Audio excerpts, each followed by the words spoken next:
আসসালামু আলাইকুম, কেমন আছো তোমরা সবাই? যারা যারা এই মুহূর্তে লাইভে যুক্ত আছো সবাইকে স্বাগত জানাই আমাদের আজকে ইংরেজি সেকেন্ড পেপার লাইভ ক্লাসে।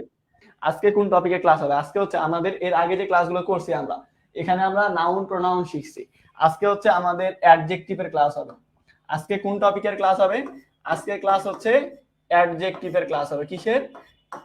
অ্যাডজেক্টিভের ক্লাস হবে। আজকের পরে আশা করব যে অ্যাডজেক্টিভ জিনিসটা কি, কত প্রকার, কি কি, এগুলো সম্পর্কে কোনো প্রশ্ন থাকবে না ইনশাআল্লাহ। এ টু জেড অ্যাডজেক্টিভ সম্পর্কে এ টু জেড সব একেবারে পানি করে দেব। আজকের পরে অ্যাডজেক্টিভ ইজ ইকুয়াল টু পানি মনে হবে। অতএব ক্লাসটা শুরু থেকে শেষ পর্যন্ত ধৈর্য ধরে করো। ক্লাসের ফাঁকে যদি সময় বা ধৈর্য থাকে তাহলে ফ্রেন্ডদেরকে একটু মেনশন করবে আর হচ্ছে ক্লাসটা শেয়ার করে দেবে। ঠিক আছে, তো চলো শুরু করি। সর্বপ্রথম আমাদের মনে প্রশ্ন আসে, অ্যাডজেক্টিভ শব্দের অর্থ কি? অ্যাডজেক্টিভ শব্দের অর্থ হচ্ছে বিশেষণ। অ্যাডজেক্টিভ শব্দের অর্থ কি? অ্যাডজেক্টিভ শব্দের অর্থ হচ্ছে বিশেষণ। আমরা বাংলা লেখা একটু খারাপ, মুখে বলতে সমস্যা নাই। অ্যাডজেক্টিভ শব্দের অর্থ কি তাহলে? অ্যাডজেক্টিভ শব্দের অর্থ হচ্ছে বিশেষণ। 2 নাম্বার কোশ্চেন, অ্যাডজেক্টিভ কাকে বলে? এক্ষেত্রে এক লাইনে একটাই বাক্য মনে রাখবে যে নাউন আর প্রোনাউন, কি বললাম? নাউন প্রোনাউন এই দুইটা সম্পর্কে কোনো তথ্য দিলে, নাউন প্রোনাউন এই দুইটা সম্পর্কে কোনো তথ্য দিলে সেটা হচ্ছে অ্যাডজেক্টিভ। তুমি যদি কোনো ব্যাকরণের ভাষায় বলতে চাও, আমার বাড়ির পাশে কয়েক বিঘা জমি ফাঁকা পড়ে আছে, ওখানে আমি ইংরেজি চাষ করি, তো ওই জায়গা থেকে এই সংজ্ঞাটা দিলাম আর যেখানে ইংরেজি চাষ করি। আর তুমি যদি কোনো মানে বই বা গ্রামারের ভাষায় বলতে চাও, তখন বলতে হবে যে নাউন প্রোনাউনের দোষ, গুণ, অবস্থা, সংখ্যা, পরিমাণ প্রভৃতি সম্পর্কে যে বর্ণনা করে সে হচ্ছে অ্যাডজেক্টিভ।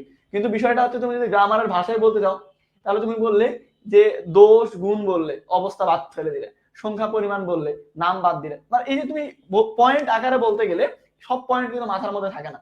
এই জন্য শর্টকাট, নাউন প্রোনাউন সম্পর্কে তথ্য দিলে সেটা হচ্ছে অ্যাডজেক্টিভ। আর যদি বিস্তারিত ভাবে বলতে যাও তাহলে কি, নাউন প্রোনাউনের দোষ গুণ অবস্থা সংখ্যা পরিমাণ এগুলো সম্পর্কে যে বলে সে হচ্ছে অ্যাডজেক্টিভ। ক্লিয়ার? এখন দেখো এটা কিভাবে কাজ করে। আমি যদি কোনো নাউন বলি, যেমন তুমি পড়ো ইন্টারমিডিয়েট লেভেলে, মনে করো সেকেন্ড ইয়ারে আসো বা ফার্স্ট ইয়ারে আসো, কিন্তু তুমি মানে তোমার সেম ব্যাচের একটা মেয়েকে পছন্দ করো, ধরো বিয়ে করতে চাও, এখন বাসায় মানে ওই মেয়ের বাসায় বিয়ের জন্য তাড়াহুড়া শুরু করছে, পাত্র দেখতেছে। তুমি তোমার বাসায় গিয়ে বলছো যে আমি ইমার্জেন্সি বিয়ে করব, আমি ওই মেয়েকে পছন্দ করি, ওই মেয়ের অন্য জায়গায় বিয়ে লাগতেছে, তোমরা যদি বিয়ে না দাও তাহলে মনে করো যে অন্য জায়গায় বিয়ে দিয়ে দিবে। কারণ তোমার আব্বা আম্মার কি করবে, তুমি নাসর বান্দা, মানে হুমকি দিচ্ছ কথা কথা, যদি বিয়ে না হয় তাহলে বিষ খাবো। এখন তোমার বাপ মা বলছে ঠিক আছে তাহলে মেয়েকে দেখতে যাই। তুমি তোমার ফ্যামিলি সহ ওই মেয়েকে দেখতে গেছো। মেয়ের নাম হচ্ছে মনে করো যে সাদিয়া। মেয়ের নাম কি? মেয়ের নাম হচ্ছে সাদিয়া। এখন আমরা নাউনের ক্লাসে পড়ে আসি, কোনো ব্যক্তির নির্দিষ্ট নাম বলে সেটা হচ্ছে নাউন, প্রপার নাউন। তাহলে এটা কি? এটা হচ্ছে নাউন। এখন তোমার বাপ মা মনে করো যেহেতু হবু বৌমাকে দেখতে গেছে, তাহলে অনেকগুলো প্রশ্ন করবে না, তার সম্পর্কে অনেকগুলো তথ্য যাচাই করবে না, যে মেয়েটা আদৌ আমাদের পরিবারের জন্য উপযুক্ত কিনা বা আমার ছেলের জন্য উপযুক্ত কিনা, যাচাই বাছাই করে দেখবে না। তো মানে মায়েরা সর্বপ্রথম জিজ্ঞেস করে যে মা তোমার নাম কি? তো বললো আমার নাম সাদিয়া। তারপরে পরের প্রশ্ন আসবে যে মা তোমার লম্বা চুল নাকি ছোট চুল? তো বললো যে না, অনেক লম্বা চুল। তারপরে তোমার আব্বা আম্মা দেখবে যে মেয়েটা সাদা নাকি শ্যামলা নাকি হচ্ছে কালো, কিরকম। ধরে নিলে যে তোমার নজর ভালো বা ভালো, তুমি সাদা দেখে কাউকে পছন্দ করলে, হোয়াইট। এখন তোমার বাপ মা দেখাশোনা হলে একটা মনে করো যে বিচার করবে যে মেয়েটা সুন্দর নাকি অসুন্দর, ভালো নাকি খারাপ। যদি ভালো হয় তাহলে কি বলবে? বিউটিফুল, গর্জিয়াস, নাইস, তাই না? এই টাইপের কথাগুলো বলবে, বললো যে বিউটিফুল। বা মনে করো যে তোমার পাশ থেকে আরো একটা বন্ধু টাইপের যারা আছে বা যারা বন্ধুও যায় সাথে, তারা মনে করো 2-4টা গাল দিল, মানে গালি দিল আর কি হবু ভাবিকে। তো এই যে গালি দিচ্ছে, মনে করো এই গালিগুলো হবে কি? অ্যাডজেক্টিভ। কেন? কারণ গালিগুলো দিচ্ছে ভাবিকে, ভাবি হচ্ছে নাউন। তোমার আরেক বন্ধু তোমার পাশাপাশি, ও মনে করো ভাবিকে পছন্দ করে ফেলছে, এখন ও মনে করো যে ভাবির প্রশংসা করতেছে, ভাবি তো সেই লেভেলে সুন্দরী, হ্যান ত্যান এসে।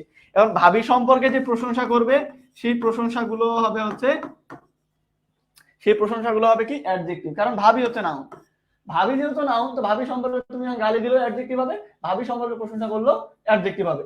সুতরাং বাংলার কথায় বলতে গেলে যে নাউন বা প্রোনাউন এইগুলো সম্পর্কে কোনো তথ্য দিলে সেটা হচ্ছে অ্যাডজেক্টিভ। নাউন প্রোনাউন আমরা অলরেডি পড়ে আসছি, জানি কোনটা নাউন বা প্রোনাউন। এখন এগুলো সম্পর্কে আমরা যা বলবো তা হবে অ্যাডজেক্টিভ। বুঝা গেছে? আচ্ছা, কমেন্টে বলো ক্লিয়ার কি না। আবার বলতেছি, নাউন প্রোনাউন এই দুইটা সম্পর্কে কোনো তথ্য দিলে সেটা হচ্ছে অ্যাডজেক্টিভ, শর্টকাট ওয়েতে।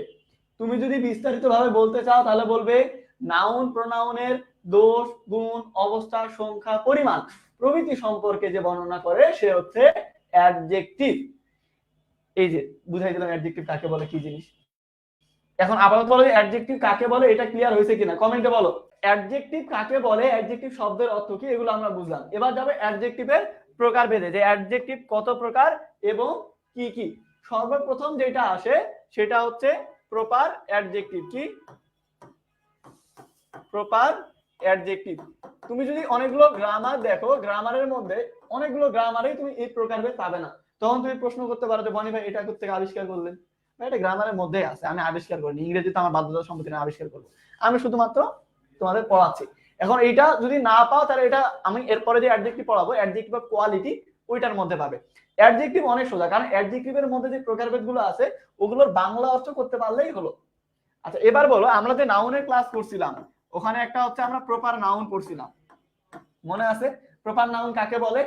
যারা আগের ক্লাসগুলো করনি টেনশনের কোনো কারণ নাই, আগের ক্লাসগুলো ইউটিউব চ্যানেলে পাবে। ইউটিউব চ্যানেল কোথায় পাবো? ইউটিউবে পাবে।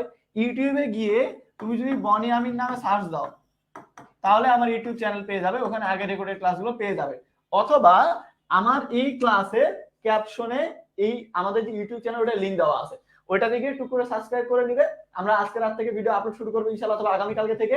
তখন তোমরা ভিডিওগুলো সিরিয়াল অনুযায়ী পেয়ে যাবে, প্রত্যেকটা ক্লাসের টপিক অনুযায়ী ভিডিওগুলো পেয়ে যাবে। তো তুমি চাইলে পরবর্তীতে রেকর্ডেড ক্লাসগুলো ইউটিউব থেকে করে নিতে পারবে। তো প্রপার নাউন, প্রপার নাউন হচ্ছে যে নির্দিষ্ট কোনো নাম যার প্রথম অক্ষর বড় হাতের। যেমন আমরা যদি বলি বাংলাদেশ, কি বাংলাদেশ, তো এই যে বাংলাদেশ এটা নির্দিষ্ট একটা দেশের নাম যার প্রথম অক্ষর বড় হাতের, তাহলে এটা হচ্ছে প্রপার নাউন।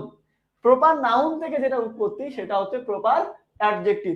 যেমন আমরা যদি বলি যে এই যে মনে করো যে বাংলাদেশে যারা বসবাস করে তাদেরকে কি বলা হয়? বাংলাদেশী। তাহলে বাংলাদেশ হচ্ছে প্রপার নাউন, আর নাউন সম্পর্কে তথ্য দিলে অ্যাডজেক্টিভ। কোন অ্যাডজেক্টিভ? প্রপার নাউন সম্পর্কে তথ্য দিচ্ছে, তাই প্রপার অ্যাডজেক্টিভ। যেমন আমরা যদি বলি এরকম যে ইসলাম, ইসলাম, ইসলাম হচ্ছে নির্দিষ্ট একটা ধর্মের নাম যার প্রথম অক্ষর বড় হাতের। এখন ইসলাম ভিত্তিক যে দেশগুলো আছে যাদের প্রধান মানে যাদের ধর্ম হচ্ছে ইসলাম, তাদেরকে আমরা কি বলি? Islamic state. তো ইসলামিক, ইসলাম থেকে ইসলামিক, তাহলে এটা হচ্ছে অ্যাডজেক্টিভ। কোন adjective? Proper adjective. Clear? Proper adjective হচ্ছে যার প্রথম অক্ষর বড় হাতের, নির্দিষ্ট একটা মানে ওই যে প্রপার নাউন থেকে উৎপত্তি যেটা, সেটা হচ্ছে প্রপার অ্যাডজেক্টিভ। ভাই আপনার ক্লাসে মেয়ে স্টুডেন্ট বেশি কেন? কারণ আমি ছেলে, তাই সিম্পল ব্যাপার। আমি ছেলে, দেখতে সুন্দর, অনেক মেয়ে আমাকে হয়তো ভালোবাসে, দেখা যাচ্ছে অনেক মেয়ে আমাকে বড় ভাই হিসেবে ভালোবাসে, আমার পড়ানোটা হয়তো ভালো লাগে এই জন্য ক্লাস করে। ছেলে আর মেয়ের প্রতি একটা আকর্ষণ থাকবে। দেখবে যে ছেলেদেরকে হচ্ছে মায়েরা বেশি ভালোবাসে আর মেয়েদেরকে বাপেরা বেশি ভালোবাসে, যদিও বা সন্তান হচ্ছে বাপ মায়ের সমান, তারপরে দেখবে আলাদা একটা আকর্ষণ থাকে। এটা বাস্তব কথা, এটাতে খারাপ কিছু নাই।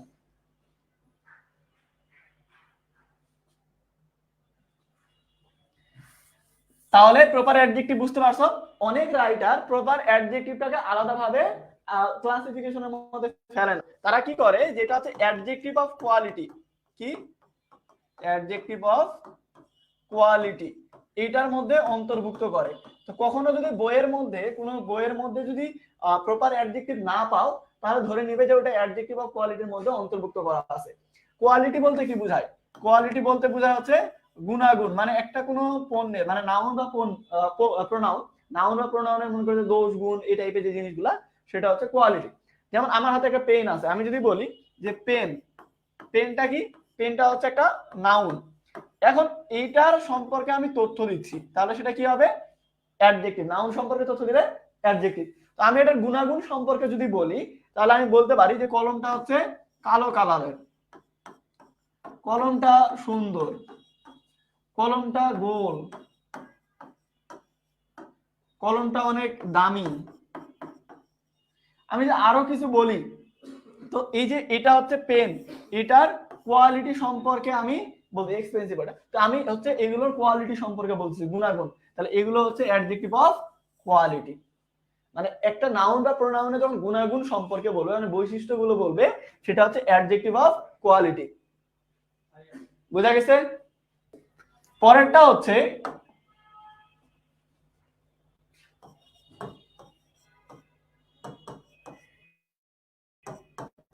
Adjective of quantity. কি অ্যাডজেক্টিভ অফ কোয়ান্টিটি? কোয়ান্টিটি বলতে কি বোঝায়? কোয়ান্টিটি বলতে বোঝায় হচ্ছে পরিমাণ। কোয়ান্টিটি বলতে কি বোঝায়? পরিমাণ। যখন কোনো পরিমাণ বুঝাবে, যেমন আমরা যদি বলি যে মেনি অ্যাপলস, অনেকগুলো আপেল, বা বললাম হচ্ছে লিটল মিল্ক, অল্প দুধ, এগুলো দ্বারা কি বোঝায়? পরিমাণ বুঝায়। তাহলে যেগুলো দ্বারা পরিমাণ বুঝায় সেটা হচ্ছে অ্যাডজেক্টিভ অফ কোয়ান্টিটি। এটা হচ্ছে নাউন, একটা ফলের নাম, তো এইটা সম্পর্কে তথ্য দিচ্ছে, তাহলে এটা হচ্ছে অ্যাডজেক্টিভ। এটা হচ্ছে ম্যাটেরিয়াল নাউন, নাউন সম্পর্কে তথ্য দিচ্ছে, তাহলে এটা হচ্ছে অ্যাডজেক্টিভ। কোন অ্যাডজেক্টিভ?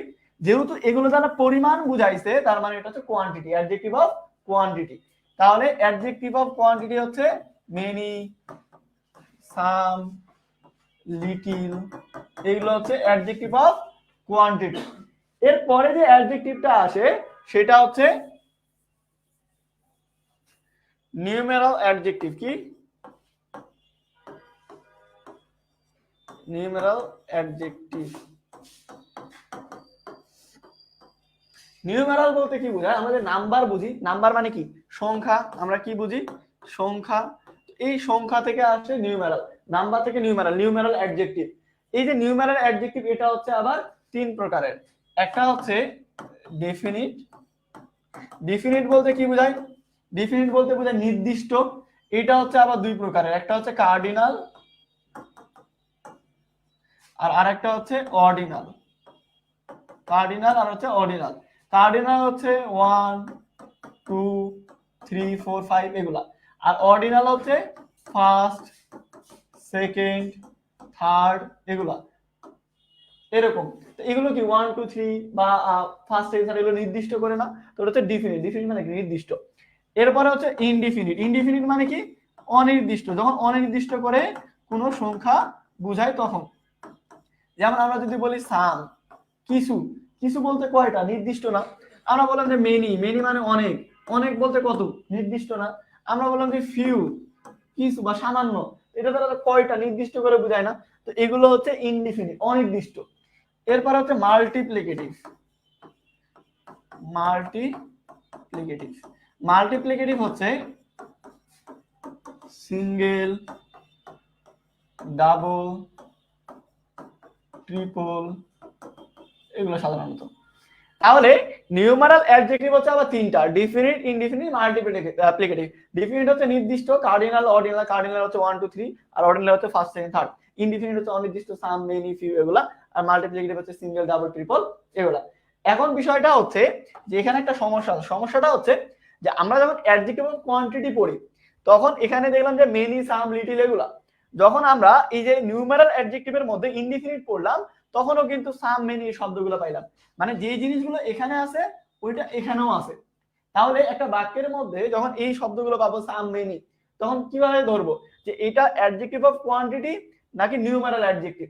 মানে তখন তুমি ওই বাক্য, যে বাক্যটা থাকবে আর কি কোশ্চেনে, ওই বাক্যটা পড়বে। পড়ার পরে দেখবে যে ওইটা দ্বারা পরিমাণ বোঝায় নাকি সংখ্যা বোঝায়। যদি পরিমাণ বোঝায় তার মানে কোয়ান্টিটি, যদি সংখ্যা বোঝায় তাহলে হচ্ছে নিউমারাল অ্যাডজেক্টিভ। আবার শুরু থেকে দেখুন, অ্যাডজেক্টিভ অফ কোয়ান্টিটি। কোয়ান্টিটি মানে হচ্ছে পরিমাণ, অর্থাৎ যে শব্দগুলো দ্বারা কোনো নাউন বা প্রোনাউনের পরিমাণ বোঝাবে সেটা হচ্ছে অ্যাডজেক্টিভ অফ কোয়ান্টিটি। যেমন মেনি, সাম, লিটিল এগুলো। আবার নিউমারাল অ্যাডজেক্টিভ মানে যেটা দ্বারা কোনো সংখ্যা বোঝাবে, কোনো নাউন বা প্রোনাউনের সংখ্যা বোঝাবে, সেটা হচ্ছে নিউমারাল অ্যাডজেক্টিভ। নিউমারাল অ্যাডজেক্টিভ হচ্ছে তিনটা: ডিফিনিট, ইনডিফিনিট, মাল্টিপ্লিকেটিভ। ডিফিনিট হচ্ছে কার্ডিনাল, অর্ডিনাল। কার্ডিনাল হচ্ছে 1 2 3 আর অর্ডিনাল হচ্ছে ফার্স্ট, সেকেন্ড, থার্ড। ইনডিফিনিট হচ্ছে সাম, মেনি, ফিউ এগুলা। মাল্টিপ্লিকেটিভ হচ্ছে সিঙ্গেল, ডাবল, ট্রিপল এগুলা। এখন বিষয়টা হচ্ছে যে এখানে আমরা কোয়ান্টিটি মধ্যে যা পাই, এখানে নিউমারাল অ্যাডজেক্টিভের ইনডিফিনিটের মধ্যেও তা পাই। তাহলে বুঝবো কিভাবে বা আইডেন্টিফাই করবো কিভাবে যে কোনটা কোয়ান্টিটি আর কোনটা নিউমারাল? সেক্ষেত্রে আমাদের বাক্য পড়ে বুঝতে হবে যে এটা দ্বারা পরিমাণ বুঝাচ্ছে না সংখ্যা। যদি পরিমাণ বোঝায় তাহলে কোয়ান্টিটি, আর যদি সংখ্যা বোঝায় তাহলে নিউমারাল। যেরকম আমরা যদি বলি এরকম, বললাম যে আই এট সাম ম্যাঙ্গোস, আমি কিছু আম খেলাম। এখন এই বাক্যের মধ্যে এই সামটা কোন অ্যাডজেক্টিভ? প্রথমত এটা অ্যাডজেক্টিভ কিনা দেখো। ম্যাঙ্গোস এটা কি নাউন, একটা ফলের নাম। এটা যেহেতু নাউন, নাউন সম্পর্কে তথ্য দিচ্ছে যে কিছু আম, তাহলে নাউন সম্পর্কে তথ্য দিলে সেটা কি? সেটা হচ্ছে অ্যাডজেক্টিভ। এখন এই যে সাম, এই সামটা কোয়ান্টিটির মধ্যেও আছে, নিউমারালের মধ্যেও আছে। তাহলে এটা কি? বাংলা করো যে আমি কিছু আম খেলাম। কিছু আম খেলাম বলতে কি বোঝায়? যে পরিমাণ বোঝায়। 1 কেজি আম খাইছি, 2 কেজি আম খাইছি। আম কিভাবে পরিমাপ করে? এই যে তোমার ওজন দিয়ে, তাই না? তাহলে পরিমাপ করা মানে কি? পরিমাণ করা বুঝায়। মানে 1 কেজি 2 কেজি পরিমাণ বুঝাইছে না? তাহলে পরিমাণ বুঝাইলে কি? কোয়ান্টিটি। তাহলে হচ্ছে অ্যাডজেক্টিভ অফ কোয়ান্টিটি। পরিমাণ বুঝাইলে কোয়ান্টিটি। আবার বাক্য যদি এরকম হয় যে সাম girls are playing in the field, কিছু মেয়েরা মাঠে খেলাধুলা করতেছে। এই বাক্যের মধ্যেও দেখো সাম আছে। তাহলে এটা অ্যাডজেক্টিভ কেন? দেখো গার্লস হচ্ছে নাউন, নাউন সম্পর্কে তথ্য দিচ্ছে, তাহলে হচ্ছে অ্যাডজেক্টিভ। কোন অ্যাডজেক্টিভ? কিছু মেয়েরা মাঠে খেলাধুলা করতেছে। কিছু মেয়েরা কি কখনো ওজন দিয়ে বোঝায়? 1 কেজি 2 কেজি 1 মণ 2 মণ এরকম ওজন বোঝায় না। সংখ্যা বোঝায় যে কয়েকটা মেয়ে খেলাধুলা করতেছে। তাহলে সংখ্যা বুঝাইলে কি? সংখ্যা বুঝাইলে নিউমেরাল অ্যাডজেক্টিভ। বুঝা গেছে? তাহলে পরিমাণ বুঝাইলে কোয়ান্টিটি, সংখ্যা বুঝাইলে নিউমেরাল। এরপরে যেটা, এটাকে বলা হয় হচ্ছে প্রোনমিনাল অ্যাডজেক্টিভ। কি? প্রোনমিনাল অ্যাডজেক্টিভ। প্রোনমিনাল অ্যাডজেক্টিভ। প্রোনমিনাল অ্যাডজেক্টিভ কি? প্রোনাউন থেকে সাধারণত যেগুলো উৎপত্তি সেটা হচ্ছে প্রোনমিনাল অ্যাডজেক্টিভ। যেমন আমরা প্রোনাউনের মধ্যে পড়ছি কি? ডেমনস্ট্রেটিভ। ডেমনস্ট্রেটিভ প্রোনাউন মনে আছে? ডেমনস্ট্রেটিভ কোনগুলা? ডেমনস্ট্রেটিভ আমরা পড়ছি যে দিস, দ্যাট, দিস, দোস, এগুলো হচ্ছে ডেমনস্ট্রেটিভ। আমরা পড়ছি হচ্ছে ডিস্ট্রিবিউটিভ। পড়িনি? ডিস্ট্রিবিউটিভ। ডিস্ট্রিবিউটিভ কোনগুলা? ডিস্ট্রিবিউটিভ পড়ছি হচ্ছে ইজ, আইদার, নাইদার, এগুলা। ইন্টারোগেটিভ পড়ছি। এরকম অনেকগুলো প্রোনাউন পড়ছি না? তো প্রোনাউন গুলো এগুলো কিন্তু অ্যাডজেক্টিভ হইতে পারে যখন নাউন সম্পর্কে তথ্য দিবে তখন। যেমন আমরা যদি বলি যে is boy got a pencil, এই বাক্যের মধ্যে দেখো এখানে এই যে বয়টা হচ্ছে নাউন, নাউন সম্পর্কে তথ্য দিচ্ছে, তাহলে কি? তাহলে হয়ে যাবে অ্যাডজেক্টিভ। নাউন সম্পর্কে তথ্য দিলে অ্যাডজেক্টিভ। প্রথমত ইজটা হচ্ছে ডিস্ট্রিবিউটিভ, তার মধ্যে পড়ে ডিস্ট্রিবিউটিভের মধ্যে। আর যেহেতু নাউন সম্পর্কে তথ্য দিচ্ছে তাই অ্যাডজেক্টিভ, অর্থাৎ ইজটা হচ্ছে ডিস্ট্রিবিউটিভ অ্যাডজেক্টিভ। আবার আমি যদি বলি এরকম যে দিস পেন ইজ মাইন, এই কলমটা হচ্ছে আমার। এখানে লক্ষ্য করে দেখো যে দিসটা আমরা জানি দিসটা হচ্ছে ডেমনস্ট্রেটিভ, ডেমনস্ট্রেটিভের মধ্যে দিস আছে। এটা হচ্ছে নাউন, নাউন সম্পর্কে তথ্য দিচ্ছে, তাহলে কি হয়ে যাবে? অ্যাডজেক্টিভ। তখন হয়ে যাবে ডেমনস্ট্রেটিভ অ্যাডজেক্টিভ। নাউন সম্পর্কে তথ্য দিলেই সেটা হয়ে যাবে অ্যাডজেক্টিভ। আরো সোজাভাবে যদি বলি, ধরো এরকম একটা সেন্টেন্স আছে যে আই হ্যাভ এ পেন, আমার একটা কলম আছে। এই বাক্যের মধ্যে এটা হচ্ছে অ্যাডজেক্টিভ। এই যে পেন হচ্ছে নাউন, নাউন সম্পর্কে তথ্য দিচ্ছে যে একটি কলম, তাহলে এটা হচ্ছে অ্যাডজেক্টিভ। নাউন সম্পর্কে তথ্য দিলে সেটা হয়ে যাবে অ্যাডজেক্টিভ। ক্লিয়ার? সবাই ভালো থাকো, দেখা হবে আমাদের পরবর্তী ক্লাসে নতুন রুটিন অনুযায়ী। ধন্যবাদ সবাইকে, আসসালামু আলাইকুম।